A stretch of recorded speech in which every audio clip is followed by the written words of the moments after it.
Welcome to the Two Gurus Talk Compliance podcast with me, Kristy Grant-Hart. I'm here with the one and only Tom Fox. This week, we're covering what happens when crypto and ESG, when the head of the SEC is swept out with the old administration, whether the country you're from predisposes you to commit bribery, the wicked problem of a toy company accidentally linking its product to a porn site, and Florida man's use of the wingding font as retaliation for his firing. But first, how's your week been, Tom? And what do you think is the most interesting development? I have to say it's the development from about 30 minutes ago that Matt Gaetz has been nominated or will be nominated to be Attorney General of the United States.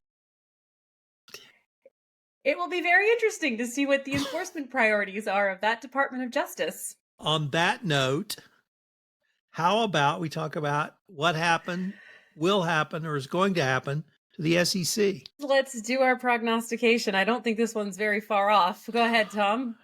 No, this one's not too hard to see down the road at all. We'll have a complete new SEC, although the people in contention, I think it's Dan Gartner, although I may have his last name wrong, and Hester Pierce, current commissioner. I mean, they're relative, they may be conservative, but they're, I would say, within the mainstream of SEC employees, commissioners, or others who've worked for the commission. I will say ESG initiative is gone, period, end of story, end of statement. What that does for the business to business requirements around ESG, of course, is an open question. But I suppose the more interesting issue will be crypto and whether or not the new SEC head will favor regulation of crypto, whether they'll go back to crypto as the Wild West, whether they'll see crypto as a security, which needs to be regulated, or whether they'll see crypto as essentially an alternative form of money, i.e. not a security. And what there will be change. It cannot be anything but different than what Gary Gensler has done, which I think his position has been, under the Howey test, it's a security. We don't need to have regs. We don't need to tell. You don't need guidance. It's a security, and take appropriate actions. Some crypto companies didn't think they were a security. Some said we didn't get guidance, which told us that. And so there's been a very robust enforcement action against several companies. I don't think that will continue, but it depends on the position that the incoming director of the SEC takes. But there will be a very big change because Trump at this point is pro-crypto.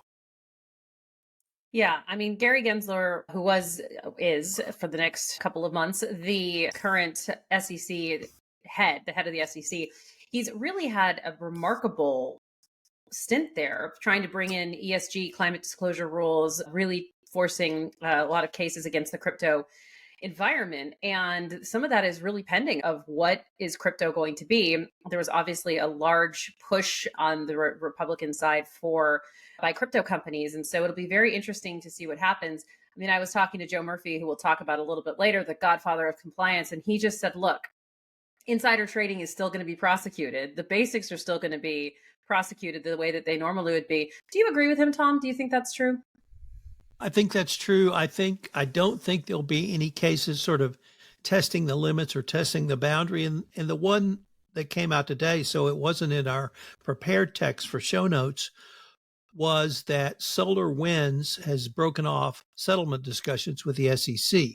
Now, this was a huge data breach. No question the data breach occurred. Huge amount of information purloined. But the SEC was trying to bring an enforcement action. They first tried against the chief information security officer, the CISO. That got thrown out of court. And now it's sort of an internal controls type claim. And I think SolarWinds will push back on that. And the new incoming director may not see disclosures about data breaches or as a part of internal controls. So we could see a fairly big change in that area because I think the SEC has pushed the envelope on that. We may not see areas where the SEC pushes the envelope. I would also note the former chair, Jay Clayton, he tried to cut back on the whistleblower program. And there was a huge outcry. He tried to cut back on the size of the awards. And there was a huge outcry from the whistleblower bar, and he backed off of that. The question I had during that process was, who's the constituency that wants to cut back on SEC awards for whistleblowers? Is it companies? Cynically, I guess you could say that, but it's not anyone who's willing to say it publicly. Will this new chair of the SEC try to cut back on whistleblower payments? I would just leave that as an open question. But we have some very interesting questions, and I think interesting questions with direct applicability to we in the compliance profession, Kristy. It is going to be quite a year next year. Make sure you stay tuned to the Two Gurus Talk Compliance as we see what happens, because we'll be here. But let's see what happened a little while back in Venezuela. So my first article tackles the recent enforcement actions against Telefónica Venezolana for violating the FCPA. It's from JDSUPRA and was written by this up-and-coming young author named Tom Fox. Exciting. It's titled 10 Compliance Lessons Learned from the Telefónica Venezolana FCPA Enforcement Action. What happened? It's the usual. Company paid bribes to government officials through a third party. More specifically, the company bribed Venezuelan government officials to participate in a government auction through which it exchanged Venezuelan bolivars for US dollars. The company concealed the illicit payment by purchasing equipment at inflated prices from two suppliers, who then paid the bribes on behalf of the company. Tom, since you, the author, are here with us, let's talk about some of your advice. I liked your point about involving forensic accounting experts to analyze suspicious transactions and to identify potential compliance breaches. We've got some monitoring software for that too, but it's really quite advanced for a lot of companies, but I think it's where we're going. You also talked about how the remedial actions of the company led to a 20% reduction in penalties, and that their hiring of a CCO who reports directly to the board made a difference as well. However, big comma, they did not cooperate early, right? Nothing I read said they self-disclosed. And yet, you know what I'm going to say, they have no monitor. Great. They have a CCO with authority, at least for now, and they remediated, at least for now. But without a monitor, who knows how much power or budget that person will retain? Why don't you think there was a monitor imposed here, Tom? Is it because the conduct took place a decade ago, or is it something else?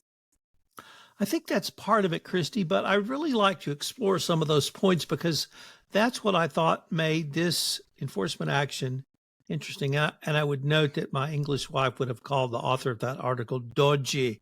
Thank you for that compliment. But so the underlying facts of this, and we don't know even how far back they went, because this involved Telefonica Venezuela trying to get money that it owned and cash it had out of Venezuela. So they were paid in bolivars, which are worthless on the world currency and have been worthless for 15 or 20 years. And periodically, the government of Venezuela would have an auction where they would swap these bolivars for US dollars and companies could take their money out. Now, and it was allegedly an auction. And that happened in 2014. That means the money paid to Telefónica Venezuela was before 2014. It could have been 2012, 2013, maybe even earlier. So they're holding these stacks of cash that they can't monetize. And to do, they pay bribes to those in charge of this auction so that 60% of the money awarded in the auction, the dollars awarded in the auction, went to Telefónica Venezuela. So that is a pretty unique set of fact patterns, and outside, certainly a sales side corruption violation that you and I would typically discuss. So maybe that's one reason. The second reason, though, and I really wanted your opinion on this next part. Here, the bribes were paid by vendors. And the reason the bribes were paid by vendors was that to create the pot of money to pay the bribes, the vendors overcharged Venezuela Telefónica for standard equipment and services in their industry. And then they took the amount, was overcharged, and used that to create I think it was a $29 million pot of money to pay a bribe. It was a huge amount of money. And so we have a vendor overcharging a customer. So typically compliance does not have visibility into what a vendor charges. Number one. Number two is even myself as in-house counsel or in-house compliance would have an extraordinarily difficult time determining if a price point was a little bit of an overcharge, a big overcharge, or so much of an overcharge to create a pot of money to pay a bribe. Now, obviously, I could look at prior invoices and past practice and past history, but market conditions change, personalities and relationships change. Somebody sent me an invoice last week that doubled the price of something I was paying for in 2024, much to my chagrin. So cost increase happened. And it's extraordinarily difficult to determine, particularly in a corporate office, what might be reasonable, what might have a business justification. So the point I really wanted to maybe explore with you is, how does a compliance officer look at something they don't look at typically, which is vendor charges? And then how do they determine if the charge is so out of whack or such an anomaly that you should further investigate it? And then even if you investigate it, if everybody lies and said one-time charge, sorry, the price of gas went from $2.50 to $9, something like that, how would you help a compliance team think through managing that risk? To be perfectly honest, it's extremely clever in that way, right? If you are used to seeing these consultant contracts that have no actual work being done with them, or these introducer contracts for meeting the prince of whichever country that's going to give the office permit away, that's a lot easier to find in many ways. This is tricky because who am I to go argue about how much the lawnmower service should cost, or I don't know what that should look like, and it's not really my job to manage that. I mean, the only way that I think that you could try to manage this is with something like a delegation of authorities policy, where multiple people have to sign off on $29 million. I mean, good thing about this one is it is so egregiously large that it might have been found if you had independent co-signatures on some kind of expenditure this big. But that's really the only thing that I can flag from this from a realistic point. You can't just, I suppose you could try to use the CPI index and say, if you're purchasing something in very high risk countries that's above a certain threshold, that should be looked at. But again, I mean, I don't know how much something coming out of Somalia should cost. Do you? Especially with the exchange rate. So this is frankly clever in some ways.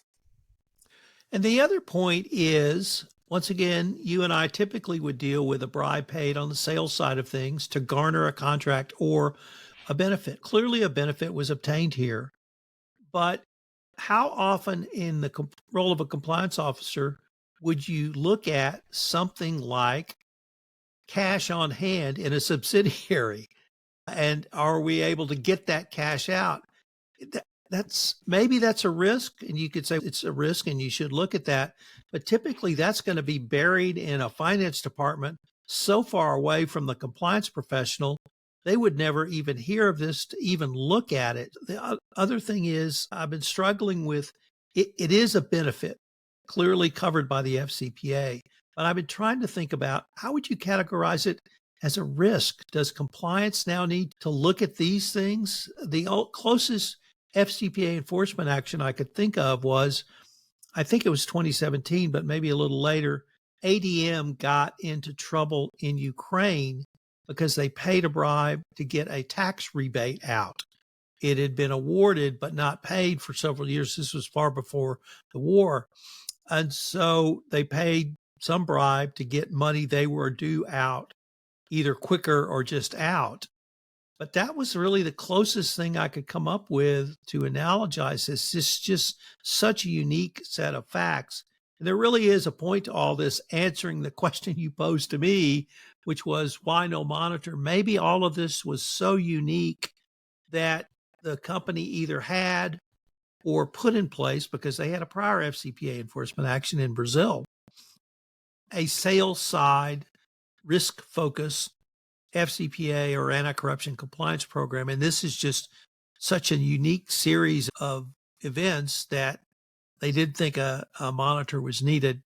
But that's about the best I can come up with. Yeah, I don't like it. Tom, as a segue, is the fact that there was Venezuelans involved the reason for this? What has science told us about whether or not nationality creates proclivity for bribery?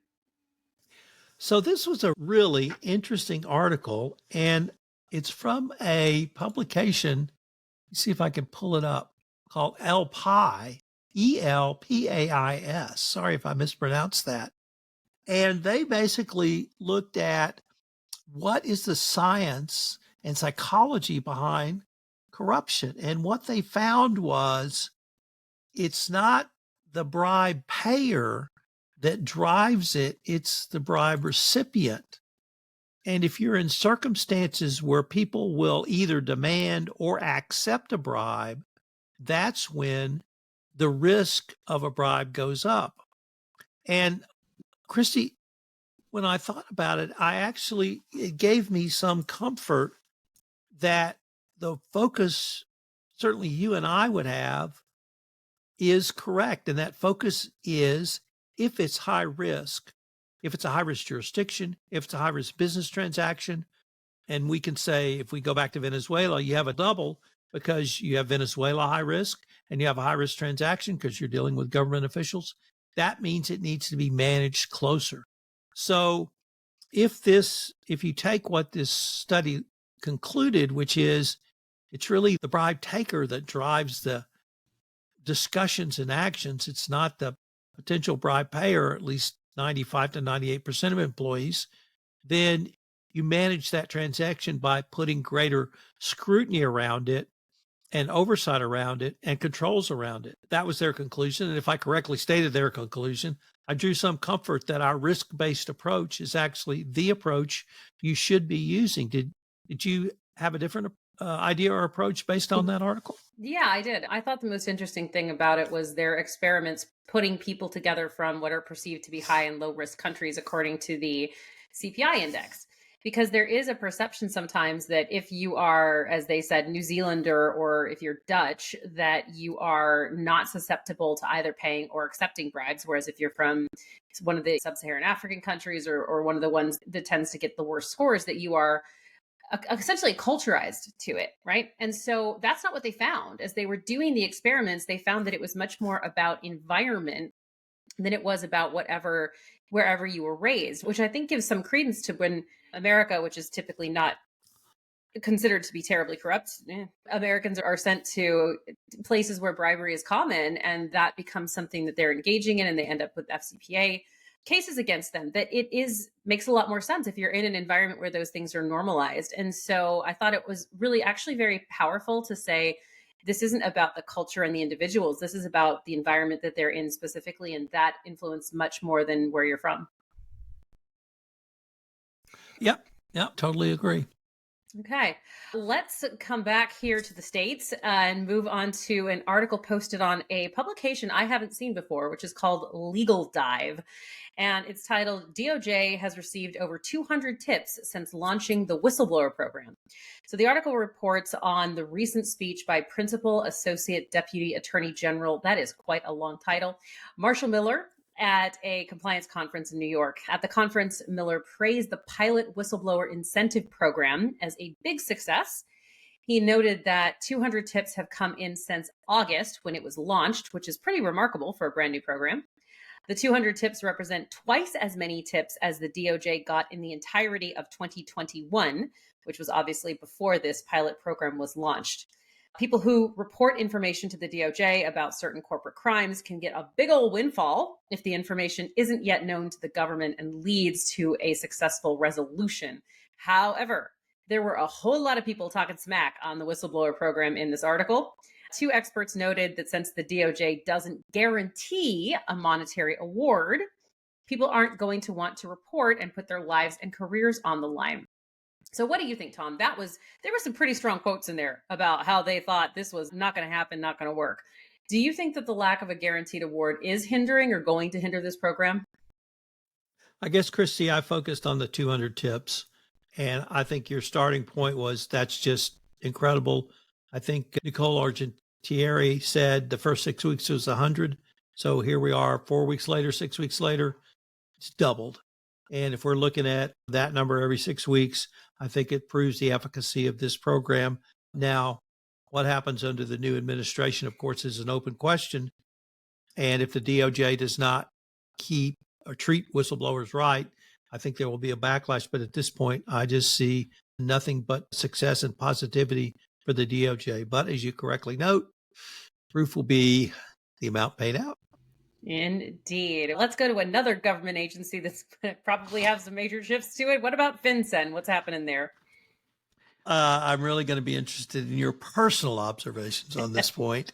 I was at a conference this weekend, and it was a couple of guys had developed a tool to help companies comply with the Corporate Transparency Act. And I think, number one, it's an absolutely appropriate law. It's a part of the AML Act of 2020, requires beneficial owners of corporations to be disclosed to the government. But these guys thought it was essentially a black ops operation by the U.S. government to get monies, or rather to get information to give to the IRS to get more tax money out of people. And I said, why are you selling this product? We think the company's going to have to comply.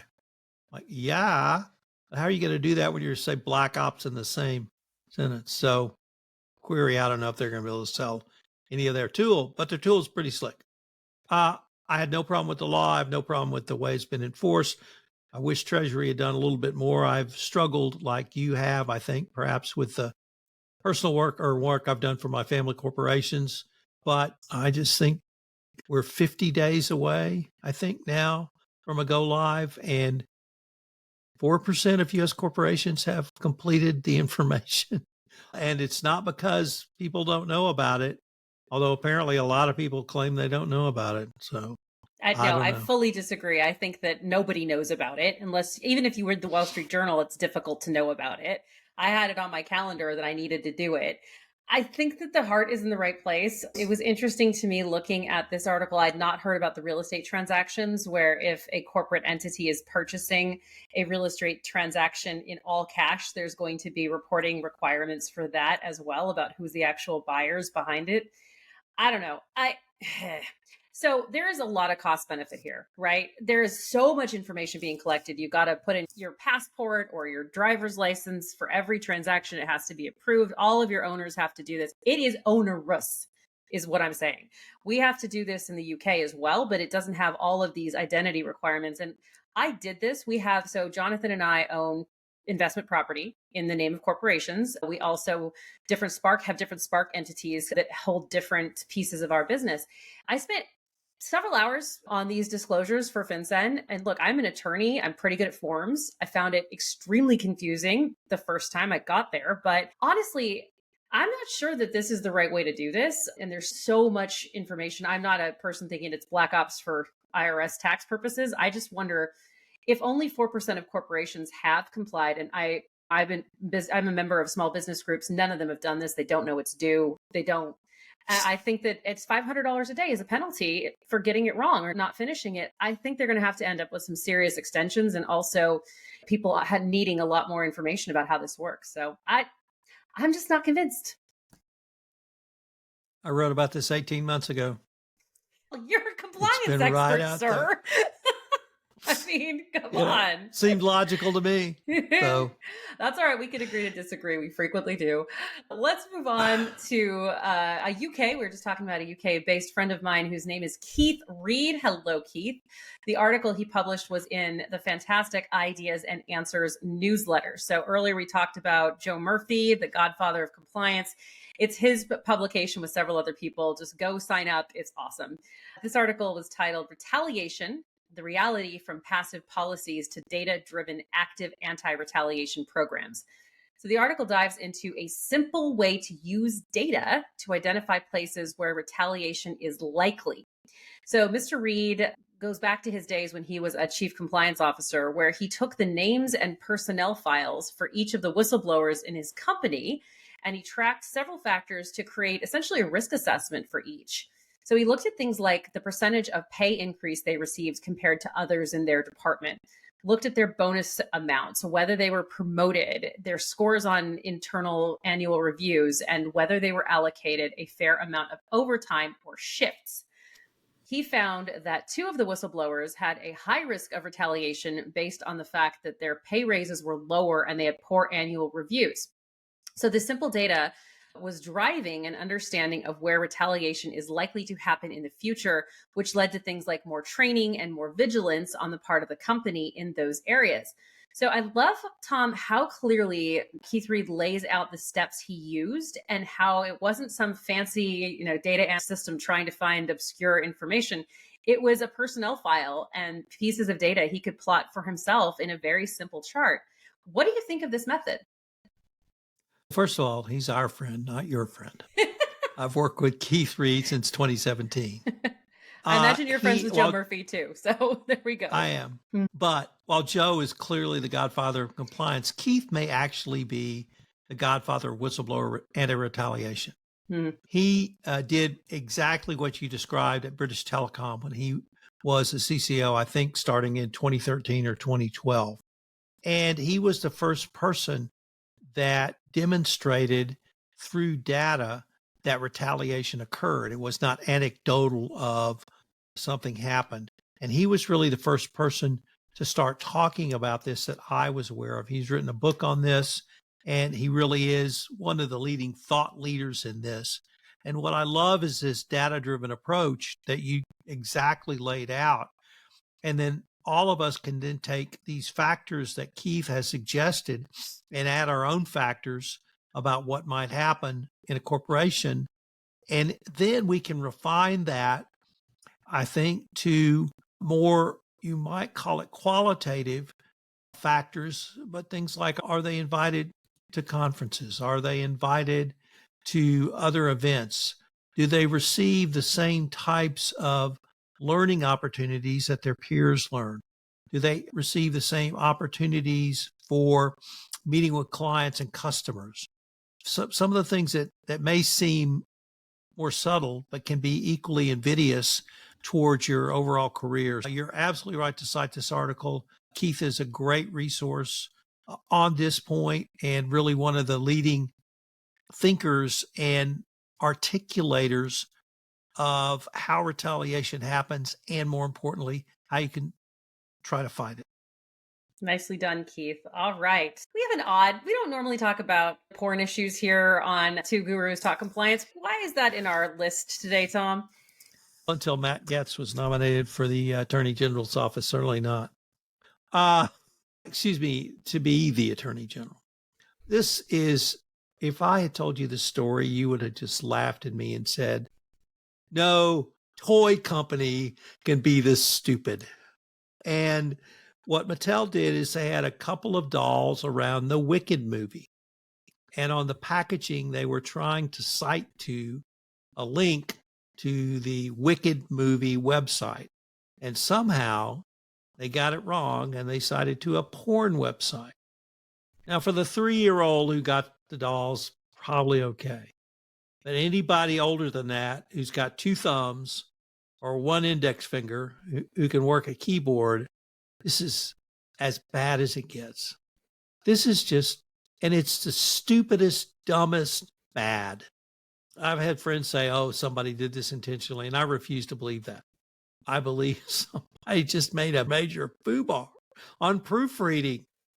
And what did you get taught as a first week associate? That actually you learned in law school on law review? Proofread. If you can't proofread, read it out by word. If you can't read it out by word, read it out by letter.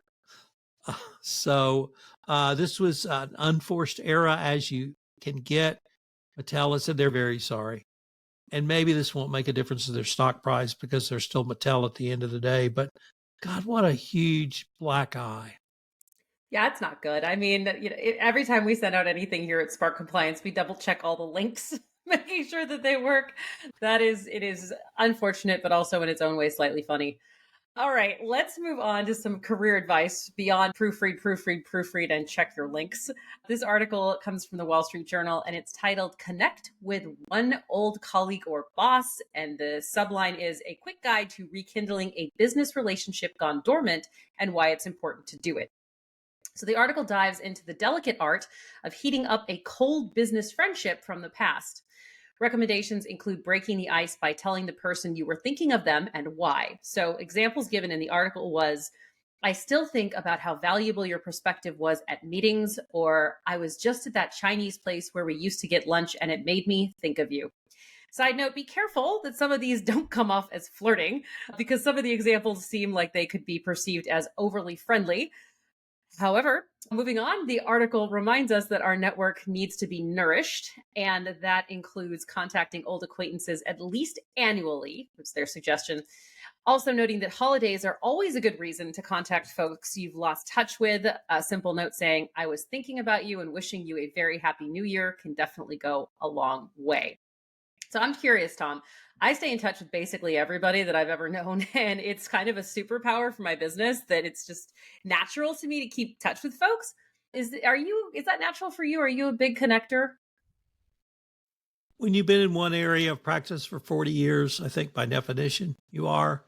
One thing I learned very early in the practice of law was you're related to everybody by less than Kevin Bacon degrees of separation. And then I moved into the corporate world in the energy space, and a CEO told me very early on, never mistreat anyone in this company because in 5 years you will be working for them. Mm-hmm. And that was the way it was in energy. Everybody traded jobs, everybody moved around. And one of the funniest examples I can give you is I was in, I think, Sao Paulo flying home, and I was sitting in the United Club eating something before my flight, and I was listening to two guys. I think they were from ADM, but they may have been from another food company. And they were saying how so-and-so now worked for so-and-so, and it was a good thing it never pissed him off, and this whole story. And I finally had to stop them and say, look, that's exactly the same thing we said in energy. Once you get in an industry, and in our space now, you and I literally have colleagues across the world that he work with. And the last article was Keith Reed, and we both work with Keith, and we both love him. And we have colleagues all over the world. It behooves you to keep those professional relationships in place, whether or not you think you're going to need that for moving up the ladder. I don't want to say we're at the top of the ladders, but we certainly would use that to call on a friend who may have had an experience that we need some help on. And I'm pretty sure I can say you wouldn't hesitate to call up someone and say, hey, I've got this issue. You ever dealt with this? Or I know you went through this, and I would be absolutely the same. And that's the way it is in compliance. We share, we collaborate, and we watch each other's back. And maybe that's somehow the legacy of people like Joe Murphy, because he is such a gentleman. And Keith Reed, he is such a gentleman. They weren't when they practice, they are gentlemen. And maybe that's sort of rubbed off on all of us. But I would say in our field, it's as important as any other part is just having colleagues you can reach out to when you need to. Look, it's the time of year to be doing this, right? Between now and about Jan 15, make it a time for reconnecting. It's a good thing. All right. The saga that has been Fat Leonard. Is it over, Tom? Tell me what happened. It'll never be over, ever. We'll live forever. It's like 1MDB, never ends. Fat Leonard was involved in the largest scandal in the history of the U.S. Navy. He personally corrupted innumerable U.S. Navy officers from the rank of fleet admiral all the way down to procurement officers. That was a huge scandal, and he was brought to justice in the United States. He ended up pleading guilty. He was going to testify against several U.S. naval officers. Right before his sentencing, he cut off his ankle monitor and fled the country to Venezuela. And he was caught in Venezuela. And I still don't know how the U.S. was able to swap him out. But they got him back in the U.S. and he was sentenced. And he was sentenced to 15 years, plus 1 year for being a bad boy or running away. Now, he's already served 8 years. in prison. So it's only going to be 8 years. Whether that's justice or not, I'm not quite sure. But it's not going to be over, Kristy, because in the middle of, while he was planning to go to trial the first time, he did a podcast series. And that podcast series, he completely laid out all the bribes he had engaged in. So this guy is a narcissist of narcissists. He will do something, and he will stay in the limelight somehow in some way. Maybe when he gets out of jail, maybe not. But I don't think we've heard the last of Fat Leonard. Fat Leonard, man. Somebody's going to make the movie. Somebody's got the movie rights. Reminds me of, she is much less problematic than Fat Leonard, but at the Anna Delvey story where she's now on Dancing with the Stars, there is some people that just won't ever go away. Fat Leonard, he even has a good name for it, let's be honest. All right, we'll see you on the other side, Fat Leonard. Let's close out this party with Florida Man, shall we? God bless him. God bless Florida Man. Tom, you brought this article to my attention, and I'm grateful for it, because I have to tell you, when you start Googling Florida Man and crime, you get all kinds of horrible things. So thank you for protecting my psyche this week. This week's Florida Man is named Michael Schur, and though he worked for the happiest place on earth, he was not happy when he was terminated from his job. Now, his revenge was very creative. He hacked into the software used by Walt Disney World's restaurants and changed the fonts to make them unreadable. What he did was he took the Times Roman and changed it into Wingdings, which is a font entirely made of symbols. Now, on places like the Indiana Jones ride, it's fun to try to translate, but this is not fun for people trying to decode what will be in their turkey sandwich. Worse still is that Mr. Schauer removed some information from the menus, including notices about peanut allergies. Luckily, no one was hurt, but obviously this could have been deadly. Mr. Schauer also hacked into the accounts of 14 employees and even turned up at one employee's house. So Mr. Schauer is facing a criminal complaint. Perhaps he was mad that he was paid peanuts, but his wingding plan led to the slammer. God bless Florida Man. God bless Florida Man. And I hope you have a great rest of your week. I am Kristy Grant-Hart. And I'm Tom Fox.